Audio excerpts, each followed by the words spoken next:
Class 10 chapter 14 16-3। প্রতিমা, শ্রেয়া এবং স্মিতা তিনজনে মোট 6,000 টাকা দিয়ে একটি ব্যবসা শুরু করে।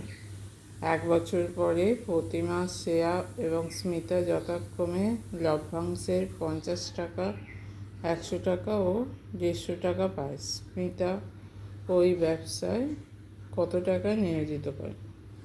আচ্ছা, আমরা লভ্যাংশের অনুপাত তিনজনে লাভটা জানি 50, 100, 150। তাহলে লভ্যাংশের অনুপাত কী হবে? লভ্যাংশের অনুপাত হচ্ছে 50:100:150।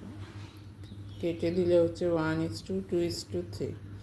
আচ্ছা, লভ্যাংশের অনুপাত আর তিনজনের মূলধনের অনুপাত সমান, তাহলে মূলধনের অনুপাত হচ্ছে 1:2:3।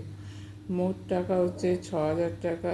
স্মিতা হচ্ছে ভাগটা হচ্ছে 3, তাই স্মিতা ব্যবসায় নিয়োজিত করে 6,000 গুণিতক 3 আনুপাতিক সমষ্টি 3-5 একে 6। 6 দিয়ে কেটে দিলে হচ্ছে 1000 গুণিতক 3 সমান হচ্ছে 3,000 টাকা। তাই স্মিতা ব্যবসায়ে নিয়োজিত করে 3,000 টাকা।